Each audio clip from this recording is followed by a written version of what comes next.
Betty! Betty, it's Jimmy!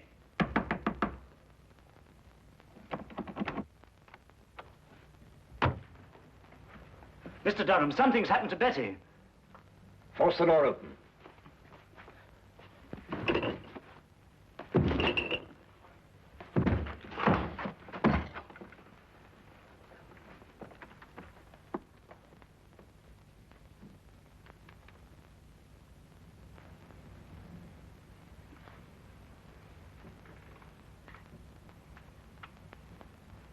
The singing violin.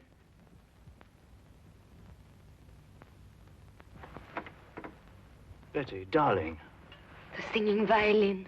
It was here again. I saw it. I heard it. The singing violin. I heard it. Betty.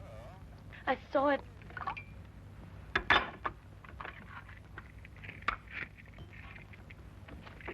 Give her one of these. It's the sedative Dr. Marino left for her.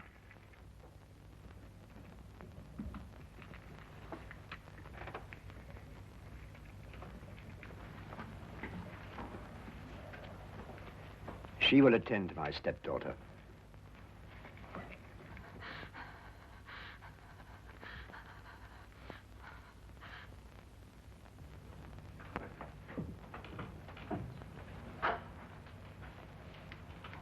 Perhaps you wondered, Willand, why I invited you to my home as my weekend guest. I thought our coming marriage, Betty's and mine, had something to do with it, sir. No. I wanted you to see for yourself why that marriage can never take place. I don't understand, sir. Are you blind, Willand? After what you've just witnessed, don't you realize that my stepdaughter is losing her mind? She never told me. Naturally. Dancing skeletons, headless men, and tonight, a singing violin. Surely, sir, it must be merely her imagination. Nightmares. But she insists the things that she sees are real. Positive proof of incipient dementia precox. I regret to have to tell you this, my boy. My doctor informs me that in a matter of weeks, if not days, Betty must be certified as hopelessly mad.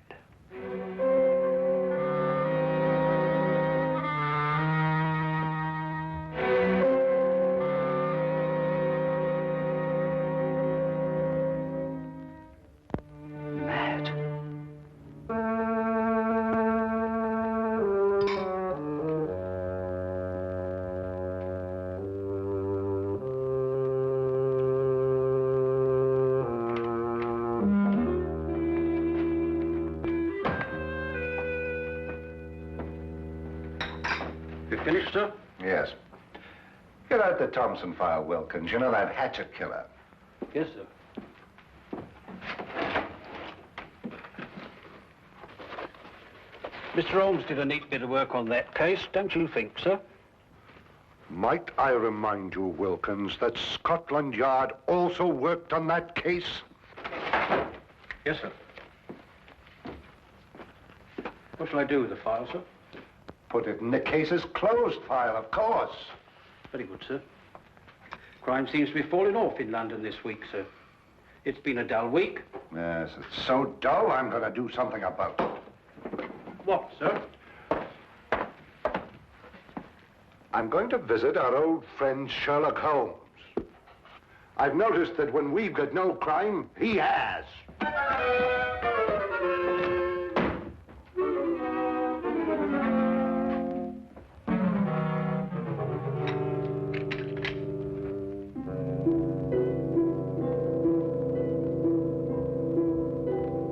A beautiful girl having hallucinations, a worried housekeeper, an austere stepfather, a heartbroken boy, a gloomy old house in a quiet section of London. That was one of the most bizarre and terrifying cases ever to challenge the talents of my extraordinary friend, Sherlock Holmes. We were plunged into it one drowsy day in mid-September when murder, sudden and brutal, came calling. What was that? Sounds like a shot from the street.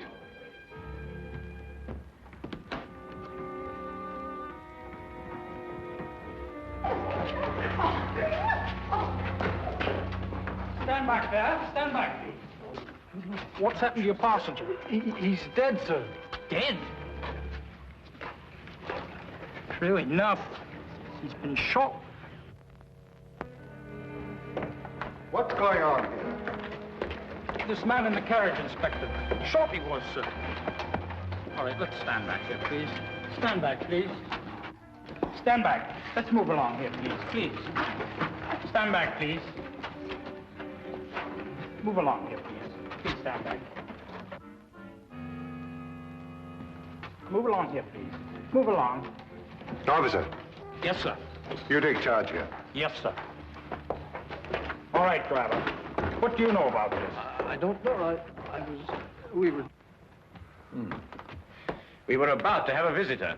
Where? What do you mean, where? Yes, a young man, but he was murdered before he reached here. Murdered? How do you know?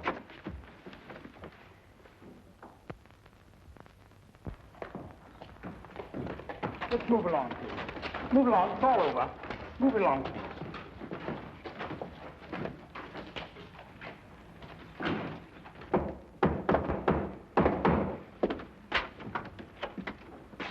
Oh, hello, Lestrade. I've been expecting you. I didn't know myself I was coming here until a few minutes ago. I suppose you also know why I came here? Murder. Both Dr. Watson and I heard the shot. I observed part of the proceedings through the binoculars. This was found in his pocket. Sherlock Holmes, 221B Baker Street. He was obviously employed by a tea and spice merchant. The aroma is unmistakable, eh, Watson? Oh, unmistakable.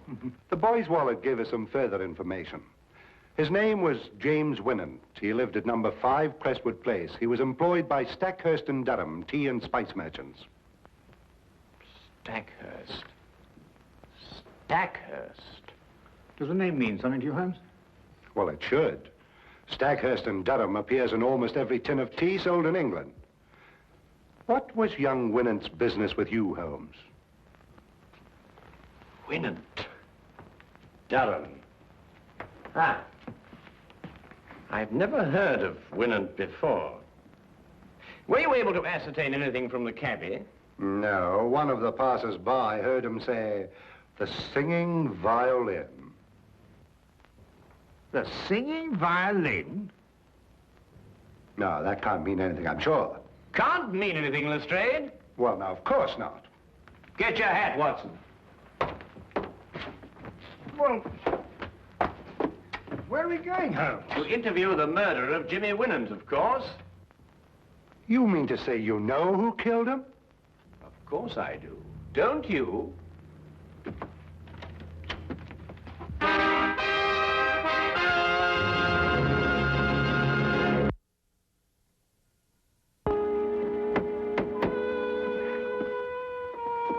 Might I inquire who lives in this dreary monument to great wealth? Guy Durham.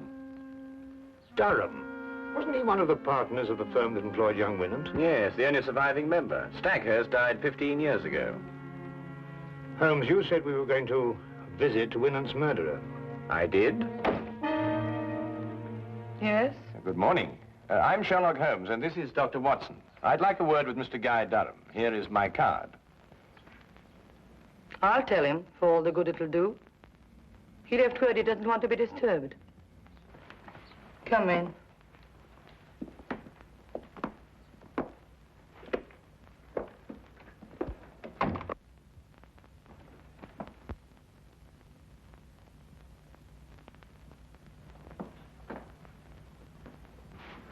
Oh, permit me, madam, to congratulate you on your new position. Thank you. How do you know I'm new here?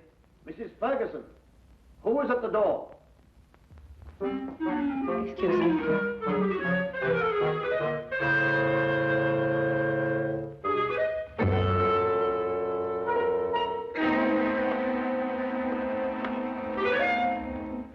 How did you know? Well, she was unfamiliar with the position of the curtain cord. She obviously hasn't been employed here very long. Oh, obviously. I'm sorry, sir, but Mr. Durham can't... What is the meaning of this? I'm sorry, sir. They pushed in before I could stop them. I must apologize for this intrusion, Mr. Durham, but it's imperative that I speak to you. Oh, very well. As long as you're here, what do you want? I take it you are Sherlock Holmes. At your service, sir. And this is my friend and colleague, Dr. Watson. Pleasure, sir. How do you do? Sit down. I regret to say that I am the bearer of bad tidings, Mr. Durham. Your prospective son-in-law was murdered not 2 hours ago. What? Winant murdered? But, Holmes... The engagement announcement of Miss Betty Durham and Mr. James Winant was published in the Times not 2 days ago. Mr. James Winant was on his way to see me when he was ambushed and shot. But what did he want to see you about? Don't you know Mr. Durham? No. Then perhaps Miss Betty, your stepdaughter, I believe. Yes, Betty is my stepdaughter. I adopted her when I married her mother. Perhaps she might be able to provide some information. I am sorry. I'm afraid I cannot allow you to see her. She has been in a highly overwrought frame of mind of late. Only this morning, under the advice of her doctor, I sent her away for a complete rest.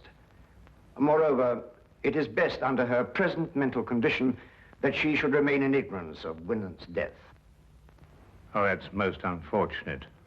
Probably the excitement of her forthcoming marriage brought on an emotional upset.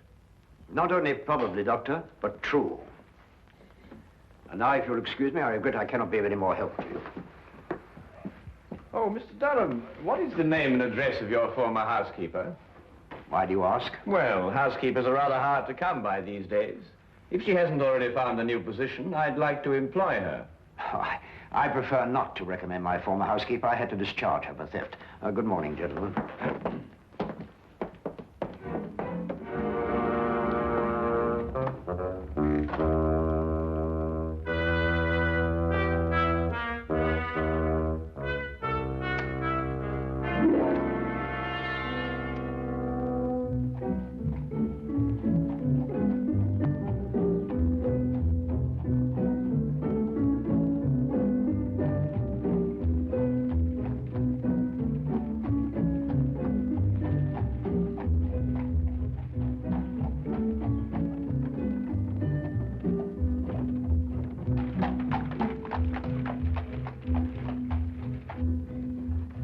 You believe Durham is the murderer, Holmes? Yes.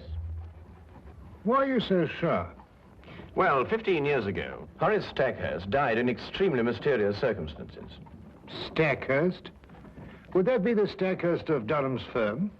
The same. Shortly after Stackhurst's death, his widow married Durham. And the widow is Betty's mother, I presume? Indeed, she was. But the mother herself died within a year, and Betty inherited a great fortune. Durham was appointed guardian until such time as Betty married. Oh, I'm beginning to understand. Tell me, Holmes, have you solved the mystery of Winant's dying words yet? The singing violin? Oh, well, that's really very easily explained, Watson, now that the... here we are.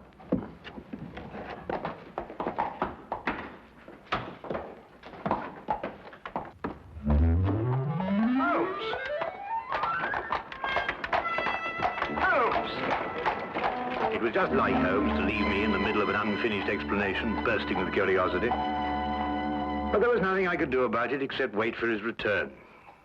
I waited up for him until midnight, finally retired without seeing him. And when I awakened the next morning, he was already gone. I didn't see him again until shortly before 10 o'clock.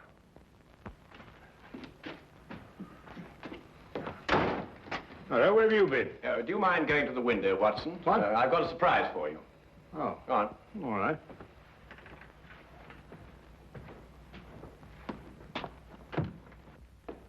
No, not yet, Watson. Now, turn around.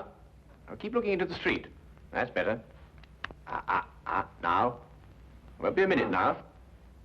All right. Turn around.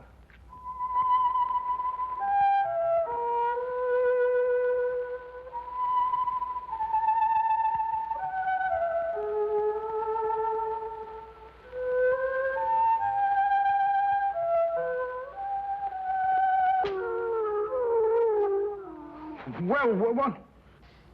A singing violin. Well, that's fantastic. Yes, a fiend with a diabolical mind, our Mr. Durham. Soap on the bow so that no sound should come from it, and this. Come along, Watson. Where to? To complete a plan which this time only you can effect. Oh, really? After you.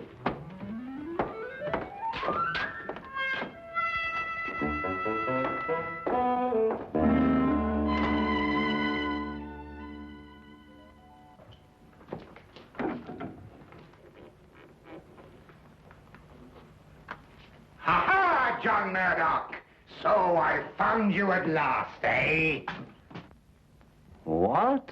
You've been making advances to my wife, and I am going to thrash you within an inch of your life!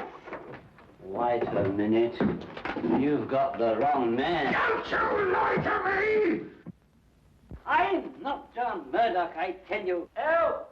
There's a lunatic loose. Oh, so it's a fight you want, is it? I've heard about men like you before. You don't smile your last smile, my voyaging vagabond.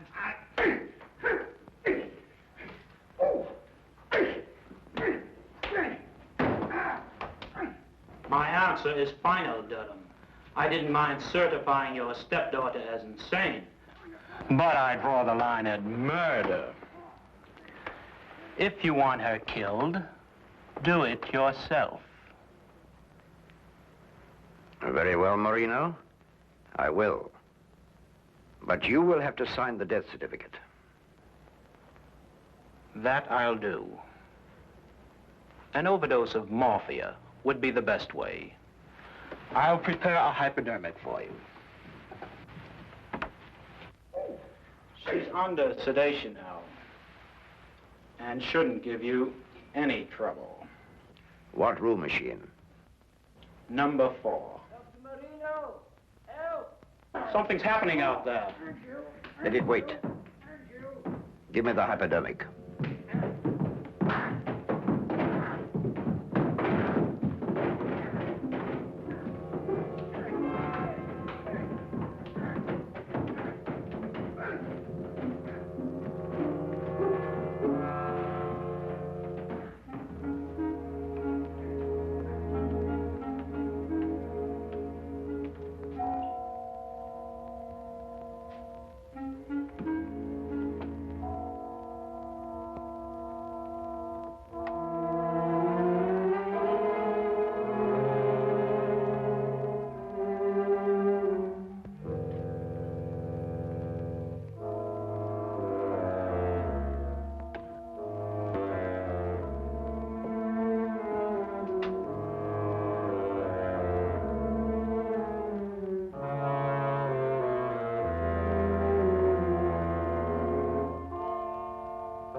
do you hear me? Don't dare touch that girl. Don't you dare touch her. Or by all I hold sacred, I'll kill you. Durham, do you hear me? Durham! Durham!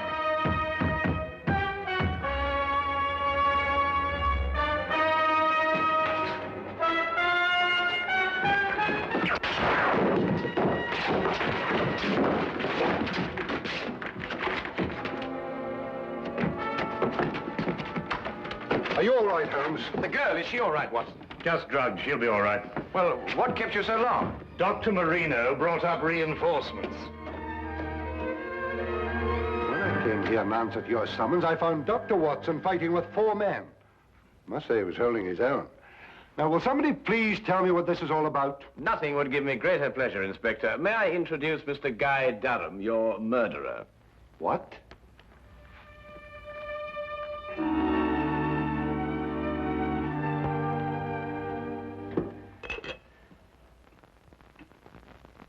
Well, of course, Watson. I knew Betty was in danger when Durham mentioned Marino. I met him before and knew he wasn't a doctor, but a charlatan. Tell me, Watson, how did Betty take the news of Jimmy's death? It came as a terrible shock to her, I'm afraid. Poor girl broke down completely. Well, she's young. She'll recover. And youth has a way of overcoming tragedy.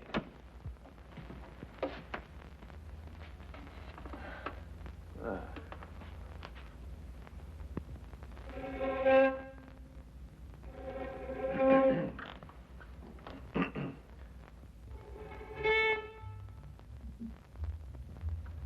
Oh, confound it.